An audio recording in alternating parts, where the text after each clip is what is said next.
Soy Marta García Ayer y esto es La España del Futuro, una iniciativa del Foro de Marcas Renombradas Españolas y Crédito y Caución. Y vamos a conversar con líderes de las empresas españolas para analizar con ellos los retos a los que se enfrentan y a los que nos enfrentamos como país.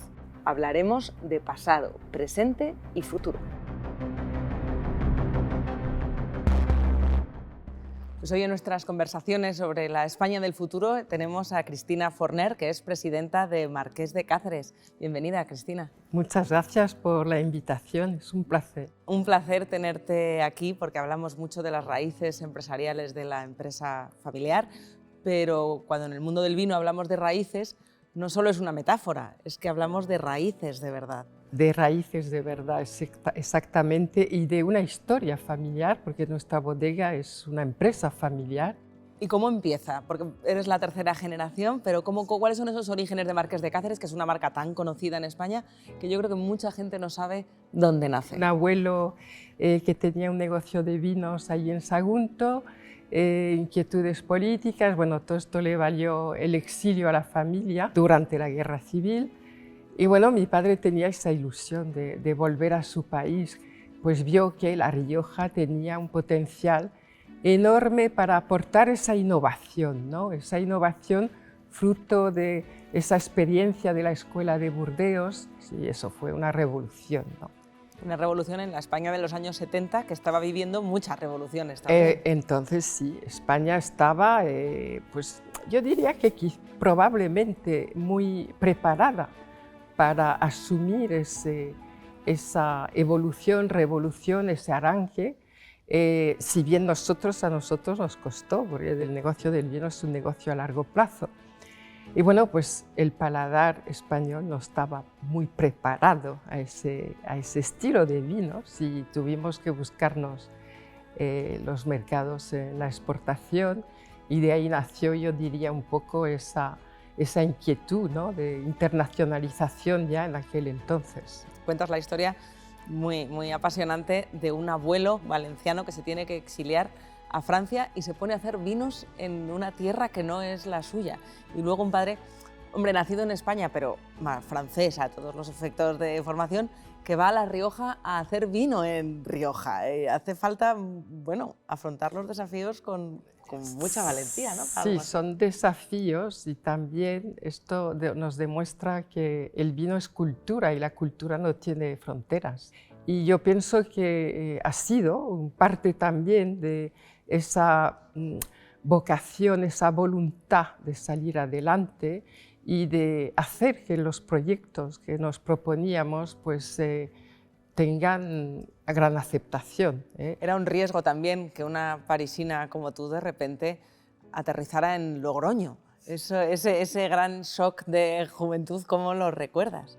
Pues eso, porque era joven, entonces pues me vine de París a Logroño, pues primero porque mi padre necesitaba apoyo. Entonces, bueno, pues cuando llegué, claro, era joven, hablaba español con un acento francés, era un ambiente muy masculino, pero también pues entiendo que tuve la humildad suficiente para integrarme y entender que también allí de la gente del campo se aprende muchísimo. O sea, hay una inteligencia natural que para mí también fue un enriquecimiento. Y bueno, después de un año, pues mi padre me dijo, pues ahora a coger la maleta y abrir mercados. Pero en aquella época yo recuerdo cuando me pasaba más de 6 meses al año viajando, con las maletas que entonces no tenían ruedas, no había móvil, no tenías visa, yo viajaba con Travelers Checks. Todo era una lucha, pero yo hoy tengo el orgullo de decir el 80% de nuestra red de distribución que hemos montado en la exportación, pues más o menos son las mismas empresas que casi han nacido con nosotros, han crecido con nosotros, tienen ese compromiso con la marca y son nuestros mejores embajadores por el mundo. Y la mayor dificultad o el mayor desafío de tu presidencia ¿cuál ha sido? Porque empezaste en un año a ponerte al frente del negocio que fácil no fue. Me tocó tomar las riendas de la presidencia en noviembre del 2007 y enfrentarme a la crisis económica financiera con, bueno, pues todo lo que pasaba en aquel entonces. En plena ¿no? quiebra de Lehman Brothers se estaba Todo, desmoronando. Además, todo. en la economía española afectó mucho más por el pinchazo de la Bueno, y burbuja. a nivel mundial A tuvo nivel sus mundial. consecuencias, ¿no? Y bueno, pues nosotros,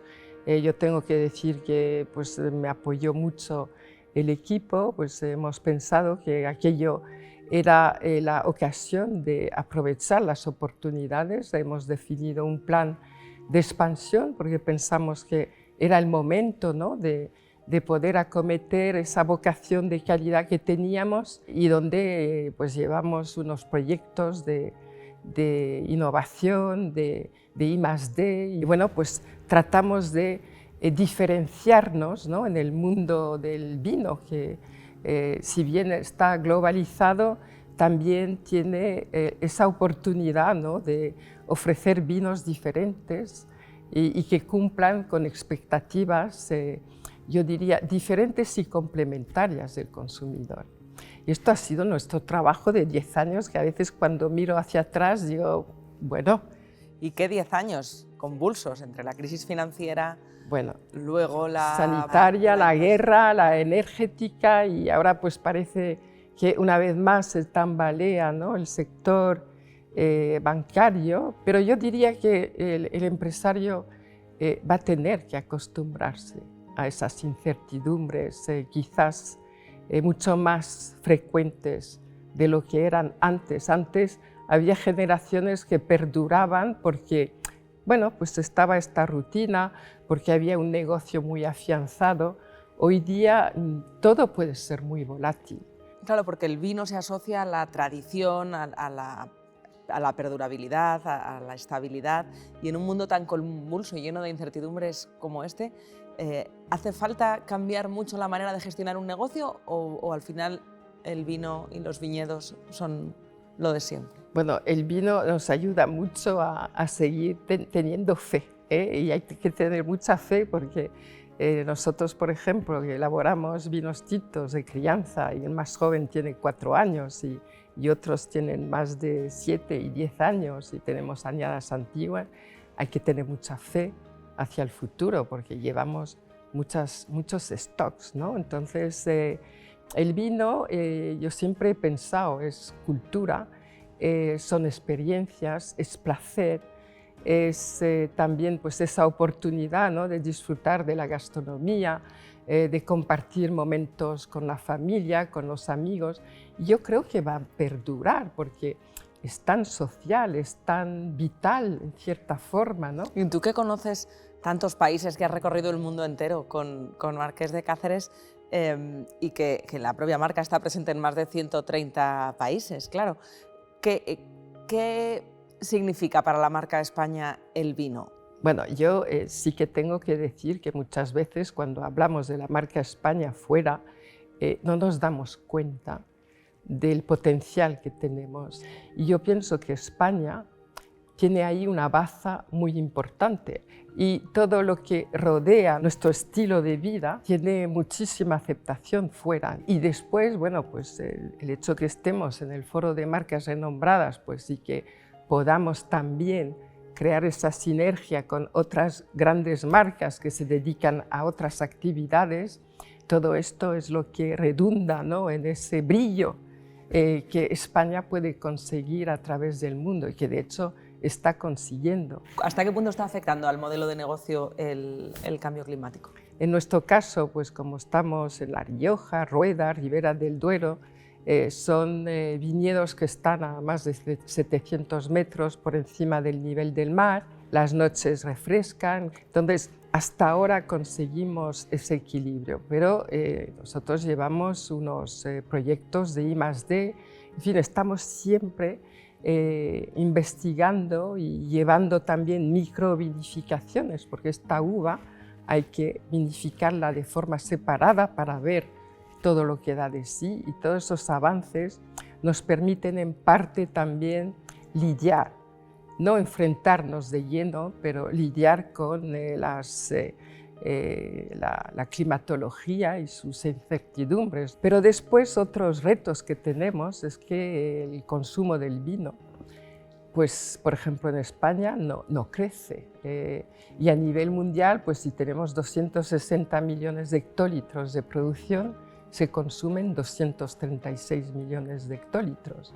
¿Esto qué lleva? Siempre nosotros hemos verificado que donde hay vinos de calidad, hay venta, hay comercialización, hay salida, ¿no? O sea, que la gente cree que no sabe de vino, pero sabe más de lo que cree, ¿no? Cuando sí, prueba un vino bueno lo reconoce. Efectivamente, y eso es importante y es nuestra razón de ser también, ¿no? De que pues, estamos comprometidos con ese afán, ¿no? De superación hacia la calidad, porque hablando de la crisis económica, podemos observar que toda la industria de lujo es la que ha crecido más, con 2 dígitos. Entonces, pienso que aquí en España tenemos que profesionalizarnos aún más para saber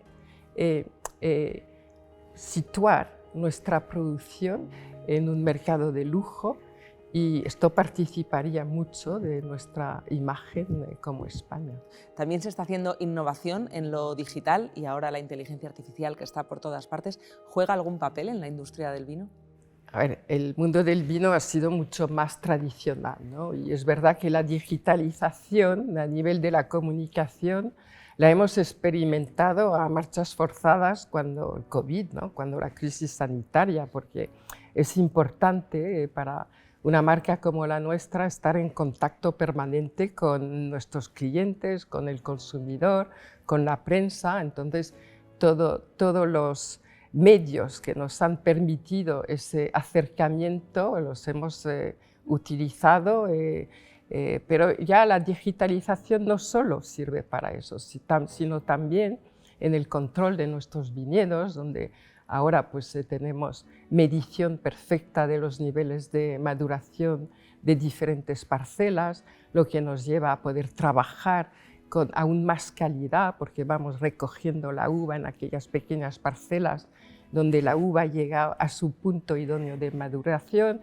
también pues, en todo el proceso de producción, porque nosotros trabajamos y mantenemos todos los procesos artesanales donde aportan mucho a la calidad, pero todos aquellos que se pueden mecanizar es importante hacerlo, porque tenemos que ser competitivos y también rentables, porque la rentabilidad es la que nos da los medios para acometer las inversiones de futuro.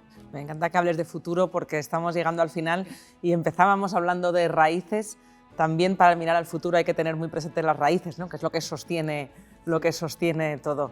¿El futuro de Marqués de Cáceres lo ves también vinculado a la familia? ¿Os gustaría que siguiera siendo de gestión familiar? A mí me encantaría, porque yo siempre digo, pues el equipo de la bodega es como mi familia profesional, ¿no? Que paso más tiempo con ellos que con mi propia familia. Y yo pienso siempre que ese ejemplo de trabajo, de esfuerzo, es importante para nuestros hijos. Y mi ilusión, evidentemente, es que pues, los hijos que tenemos puedan asegurar esa continuidad. Pero es una vocación y tiene que ser una vocación. Qué bonito, o sea, que habrá que aprender de las raíces, pero también de las nuevas generaciones. Exacto, y del ejemplo y de los valores y del trabajo bien hecho. Bueno, pues esto es nuestro pan de todos los días. Bueno, pues brindemos por el futuro entonces. Exacto, nos falta la copa. Muchísimas gracias. Muchas gracias, Marta, ha sido un placer.